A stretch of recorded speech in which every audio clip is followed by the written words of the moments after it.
Assalamualaikum warahmatullahi wabarakatuh. Perkenalkan, saya Mutiara Maukila. Di sini saya akan membahas mengenai manajemen kemitraan dan kewirausahaan sekolah. Dari definisinya, manajemen kemitraan itu dibagi menjadi tiga. Yang pertama, definisi dari manajemen sendiri adalah proses efektif untuk mencapai sasaran. Sedangkan definisi dari kemitraan itu adalah teman atau pasangan kerja. Lalu definisi dari sekolah adalah lembaga untuk belajar dan mengajar, serta tempat menerima dan memberikan pelajaran. Maka dapat disimpulkan bahwa manajemen kemitraan adalah usaha kerjasama yang dilakukan oleh sekolah dalam rangka meningkatkan mutu dan membangun relasi. Nah, keberadaan manajemen kemitraan sekolah ini merupakan bagian dari serangkaian manajemen mutu pendidikan dengan mengharapkan output yang siap dan cakap dalam dunia kerja, sehingga nantinya dapat segera terserap oleh dunia kerja.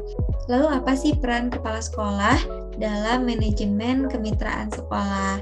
Nah, tugas utama seorang kepala sekolah itu kan adalah manajemen dan kepemimpinan, di mana tugas manajemen terkait dengan proses dan struktur organisasi. Sementara kepemimpinan terkait dengan tugas pengembangan nilai-nilai budaya yang dapat memberi dukungan terhadap proses atau aktivitas organisasi sekolah. Nah, kepala sekolah memiliki tugas manajemen atau pengelolaan seperti merancang, mengorganisir, menggerakkan, mengevaluasi kegiatan belajar di kelas, perpustakaan, atau dimanapun itu di lingkungan sekolah. Nah, di samping itu, kepala sekolah juga memiliki tugas kepemimpinan, yaitu menciptakan budaya kemitraan dalam kehidupan sekolah dan kemitraan dengan lembaga-lembaga di luar sekolah. Jadi tidak hanya di internal aja, tapi di eksternal sekolah juga. Nah, keberhasilan untuk membangun kemitraan sekolah adalah sangat ditentukan oleh peran dari kepala sekolah ini dalam melaksanakan tugas manajemen dan kepemimpinan pendidikan. Oleh karena itu adalah menjadi tanggung jawab kepala sekolah juga gitu ya untuk membangun manajemen kemitraan internal dalam sekolah dan eksternal dengan lembaga luar atau masyarakat gitu ya, dan menciptakan budaya kemitraan internal dan eksternal. Nah, selanjutnya ada kewirausahaan sekolah. Nah, berwirausaha di sekolah berarti memadukan kepribadian, peluang, keuangan, dan sumber daya yang ada di lingkungan sekolah guna mengambil keuntungan.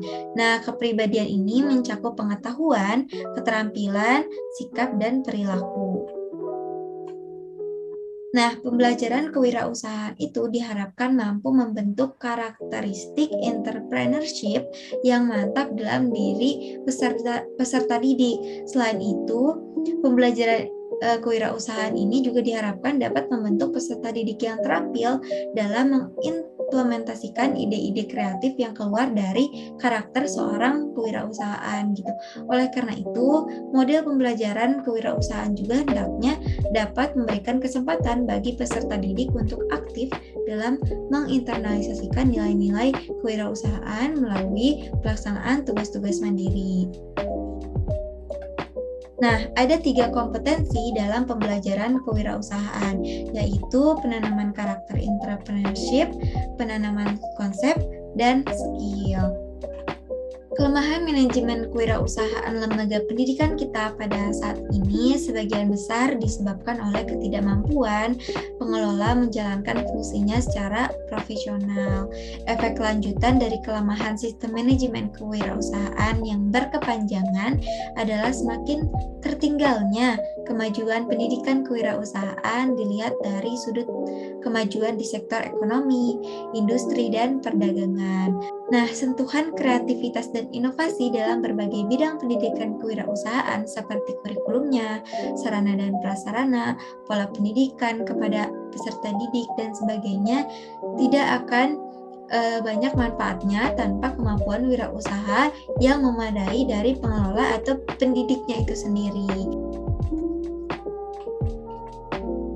Nah, contoh bentuk kewirausahaan sekolah yang pertama ada penggunaan sarana dan prasarana secara optimal untuk bisnis di lingkungan sekolah.